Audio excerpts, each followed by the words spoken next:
문재인 대통령이 오늘 방한한 미국의 던포드 합참 의장과 만나 북핵 문제에 대해 논의합니다. 미국 언론들이 선제 공격 시나리오를 일제히 공개한 가운데 향후 일주일이 한반도 문제의 변곡점이 될 가능성도 제기됩니다.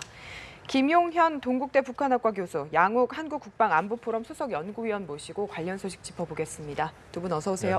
안녕하십니까? 안녕하세요. 양 의원님, 미국 언론들이 지금 이 북한에 대한 선제 타격론에 대한 시나리오 이런 것도 많이 이야기를 하고 있습니다. 예. 이유가 어디 있다고 보십니까? 역시 그 북한의 괌 포위 사격 자체가 미국 입장으로 봤을 때는 그냥 단순히 포위 사격이 아니라 괌에 대한 공격으로 인식이 됐기 때문에 그렇습니다. 예. 사실은 이제 이렇게 포위 사격 얘기가 나오기 시작하면서 뭐 예를 들어서 뭐 틸러슨 국무장관이라든가 혹은 이제 괌 지사가 나와서 그러니까 잘 지켜지고 있다라는 메시지를 전달하기도 했지만은 그러면서도 괌 정부가 뭘 했냐면 주민들에게 행동 요령, 예. 전시 행동 요령을 나눠줬는데 이 내용을 보고 있으면요, 뭐 섬광을 보지 마라. 대피원에서 24시간 들어가 있어라. 이건 핵전쟁에 대비하는 얘기거든요. 예. 결국 북한이 지금 괌으로 발사하겠다라고 얘기했던 화성 12형은 근본적으로는 핵탄두를 장착하고 공격하는 미사일입니다. 그럼 이것이 북한이 뭐 예를 들어서 뭐 근처 수역에 떨어뜨린다고 얘기는 하지만은 괌의 방향으로 날아오는 이상 이게 각도만 조금 틀려지면은 곧바로 떨어질 수 있는 부분이기 때문에 미국으로서는 당연히 이것을 선전포고라든가 전쟁 행위로 받아들일 수밖에 없는 것이고 예. 그러다 보니 이런 어떤 그 언론들의 반응 수위도 높아질 수밖에 없는 것이 아니겠느냐. 미국 입장에서는 보면은 소위 냉전 시절에도 잘 없던 핵 공격의 위협을 미국 본토가 직접 받는 겁니다. 그러니까 예. 거의 뭐 이런 상황을 일부는 놓고 이제 쿠바 미사일 위기가 비슷하다고 얘기하는데요. 어떻게 보면 쿠바 미사일 위기보다 훨씬 더 구체화되고 그다음에 실제 능력을 갖춘. 왜냐하면 쿠바 위기 때는 그 소련의 배가 쿠바로 가고 있었지 예. 미사일이 배치된 건 아니었지만 이제는 이미 다 미사일이 배치되고 발사될 수 있는 상황이기 때문에 미국이 받아들이는 느낌은 틀리다는 것이죠. 그래서 결국 그런 의미 때문에 이 괌 포위 사격 자체에 대해서 뭐 언론이 굉장히 좀 그 반응이 좀 격하고 예. 그다음에 또 뭐 예를 들어서 우리가 느끼는 것과는 다르게 미국에서도 엄청나게 공포를 느끼고 하는 부분도 사실은 거기에 있습니다. 그런데 또 달리 생각을 하면은요, 지금 우리가 이걸 말의 전쟁이라고 얘기하지 않습니까? 네. 근데 이게 그럴 수밖에 없는 게요. 핵 전쟁을 실제 할 수는 없지 않습니까? 예. 예를 들어서 어떤 국지전이나 이런 것들은 뭐 총격전이나 이런 것들 분명히 뭐 진정시키고 확전을 안 가게 할 수 있지만은 핵 전쟁은 일단 시작되고 나면은 뭐 더 이상 확전 방지라는 것이 없습니다. 돌이킬 수 없는. 돌이킬 수 없죠. 그러다 예. 보니까 대부분 어떤 핵보유 국가들이 서로 뭔가를 이제 그 의견을 주고받을 때는 결국 메시지를 전달을 하게 됩니다. 예. 근데 문제는 뭐냐면은 북한의 메시지, 당연히 뭐 여기가 핵 보유국이라고 아직 하기도 조금 좀 이른 시점이고 어쨌거나 이제 그 초기적인 국가로서 그런 메시지를 보내는데 보내는 메시지가 굉장히 뭐라고 그럴까 좀 거친 거죠, 아직은. 예. 근데 이제 이 분위기가 굉장히 격앙이 된 것은 왜냐하면 미국이야말로 핵전쟁을 초기부터 주도해오고 냉전 시절부터 핵 전략을 갖춰온 국가인데 이 국가의 수장인 트럼프 자체가 굉장히 좀 험한 말을 예. 정제되지 않은 말을 쏟아냈기 때문에 굉장히 커다란 충격으로 다가온 것이고요. 그런데 반면에 그 메시지가 굉장히 우리가 좀 여기서 사람들이 많이 잊고 있는 게 화염과 분노라는 얘기하지 않습니까? 예. 이게 저는 이제 보니까 그 이사야 선가 해가지고 구약에 나오는 문구에서 생각을 할 수 있는 거죠. 이거 뭐냐면 최후의 심판을 얘기하는 것이거든요. 예. 한마디로 북한을 없애버리겠다고 얘기를 한 겁니다. 그래서 그만큼 뭐냐면 전달한 것은 너희와 우리는 핵 전력으로 상대가 되지 않는다라는 메시지를 전달을 한 것이고요. 사실은 그렇게 강한 메시지를 전달함으로써 어느 정도 그 역할은 끝났다. 이제 이후에는 그래서 좀 약간 이제 정말 이런 차이가 있으니까 니들이 판단 잘해라. 이런 식으로 수습되는 방향으로 가는 게 아닌가 싶습니다. 알겠습니다. 네. 말의 전쟁 그리고 메시지가 있다 이렇게 말씀을 해주셨는데 그렇다면 맥메스터 보좌관이 뭔가 속도 조절에 나선 것도 이런 네. 메시지의 일환이라고 봐야 될까요? 물론 이제 그런 측면도 있는데요.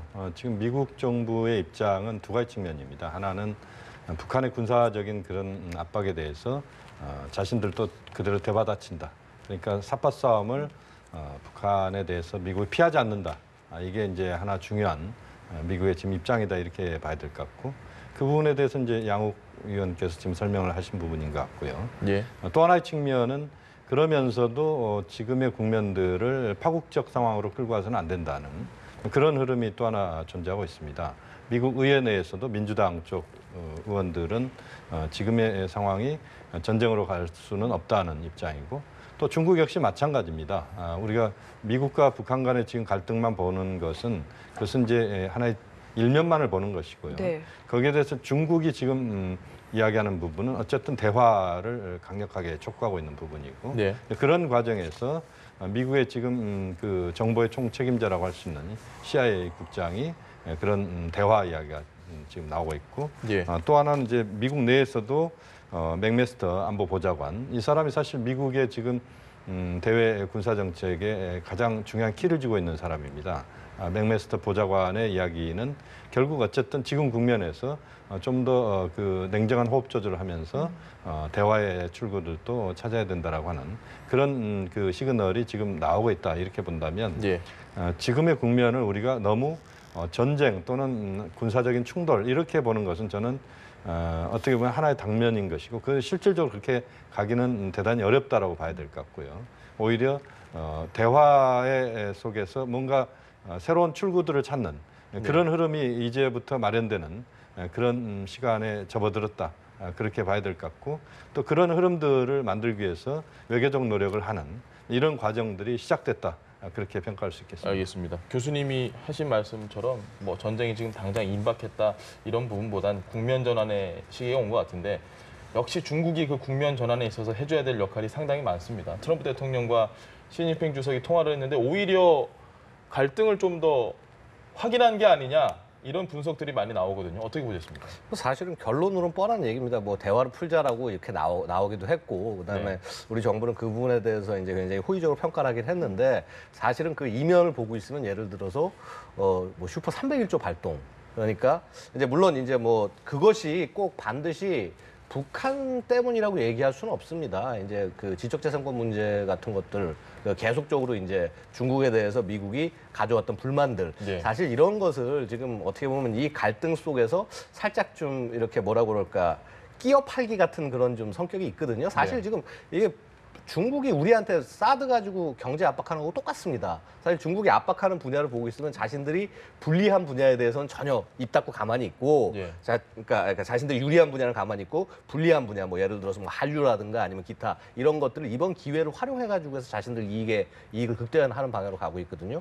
마찬가지로 미국도 그러한 수를 쓰는 부분이 분명히 있을 것이다. 네. 그다음에 뭐 중국 역할론 얘기를 우리가 많이 기대를 하고 얘기를 하고 있지만은 사실은 중국 자체가 결국은 보면은 그러니까 둘 중에 하나로밖에 이해할 수 없는 겁니다.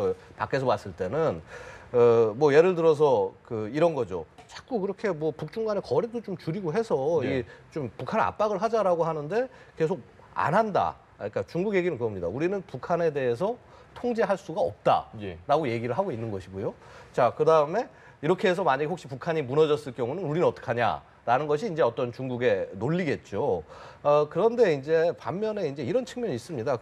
그렇다면 과연 왜 우리가 중국에게 많은 키를 주고 중국의 얘기를 들어야 되는 거냐? 그럼 중국이 여태까지 대화를 풀고 해결할 수 있다라고 해서 육자회담 하고 있고 끝까지 끌고 나가는 건데 우리는 영향력 없다. 이렇게 매번 말이 바뀌는 이 중국의 태도도 좀 사실 문제가 있다. 네. 그래서 그런 차원에서 애초에 과도한 중국 역할론, 지난 정부의 가장 큰 폐해 중에 하나였고요. 그다음에 이것을 트럼프 행정부가 그대로 답습하지 않을까라는 우려가 있었는데 만약에 그런 부분에서 깨어났다고 한다면 이것도 뭐 어떻게 보면 긍정적인 어떤 해결의 실마리가 될 것입니다. 근데 뭐 어쨌거나 뭐 일단 중국과 미국 간의 갈등 양상이 궁극적으로 결국은 북한 문제가 아니라고 하더라도 있을 수밖에 없는 상황이고 네. 그렇다면 이제 대한민국 입장에서는 가장 중요한 것은 야, 괜히 이 상황 때문에 우리가 피해를 입으면 안 되지 않느냐. 당장 예를 들어서 슈퍼 301도 발정해서 중국의 대미수출이 영향을 받는다. 예. 그럼 우리도 영향 받습니다, 곧바로. 이게 무슨 소린 거 아니? 지금 구조가요.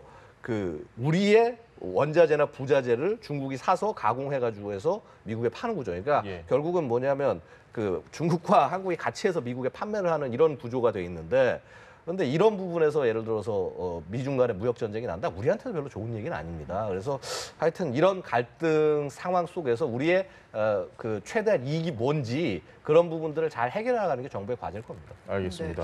이 중국 역할론에 대해서 교수님은 어떻게 생각하시나요? 지금 이제 그 중국 역할론과 관련돼서 이번에 헨리 키신저 미 전 국무장관 그 중요한 발언을 했습니다. 키신저 장관의 발언은 이제는 중요한 게 미국과 중국이 많은 대화를 해야 된다는 이야기인데요. 결국 그 이야기는 무슨 이야기냐면 미국만으로 독자적으로 북한 핵 문제나 지금 ICBM급 발사를 대처할 수 있는 그 능력은 부분적인 겁니다. 예. 군사적 옵션을 쓸 수 없는 한반도의 상황에서 대단히 부분적일 수밖에 없고 또 중국 입장에서도 역시 마찬가지입니다.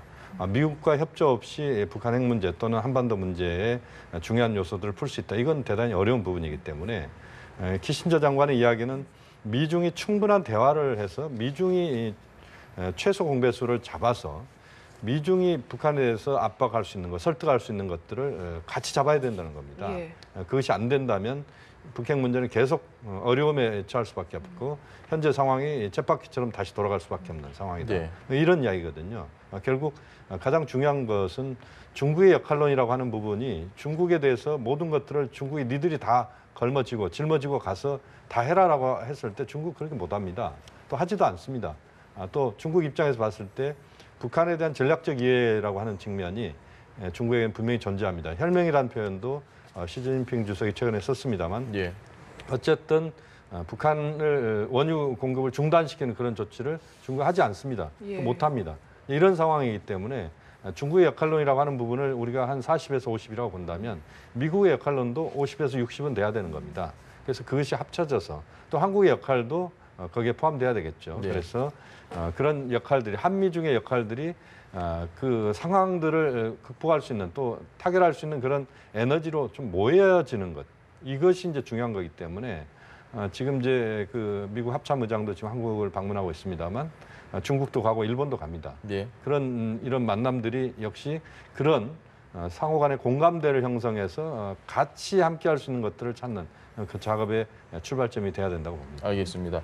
우리나라, 미국, 중국 정말 많은 외교적인 방식을 지금 논의를 하고 있는데 북한은 아마 추가 도발을 또 준비를 하고 있지 않을까 싶습니다. 이 와중에 그 잠수함 탄도미사일 SLBM을 쏘아 올리지 않을 것이냐 이런 관측이 나오고 있는데요. 그러니까 그 이제 뭐 38로스에서 이제 한번 공개가 된 적이 있는데요. 8월 9일자 민간 위성을 보고 있으면 신포항에 그 북한 그 잠수함 고래급 잠수함이라고 해서 여태까지 예. SLBM 잠수함 발사 탄도 미사일을 발사한 사실은 얘는 시험함적인 성격인데 실전 배치함보다는 이제 이 배 사진 지금 이제 사진 옆에 나오고 있는데 보면은 이 위에 이 배 위에 보면 이제 이 함교 말고요. 함교 말고 이 선수와 선미 쪽 방향 갑판 쪽 위에 예. 이 포장막이 걸쳐 있는 모습이 보여집니다. 근데 이 모습이 왜 중요하냐면은 북한이 지난 이제 그 작년에도 SLBM 발사를 하지 않았습니까? 예. 7월하고 8월에 발사했는데 7월 발사하기 전에 그 이제 한 5월, 6월 정도에 신포항 사진을 찍었을 때도 저렇게 똑같이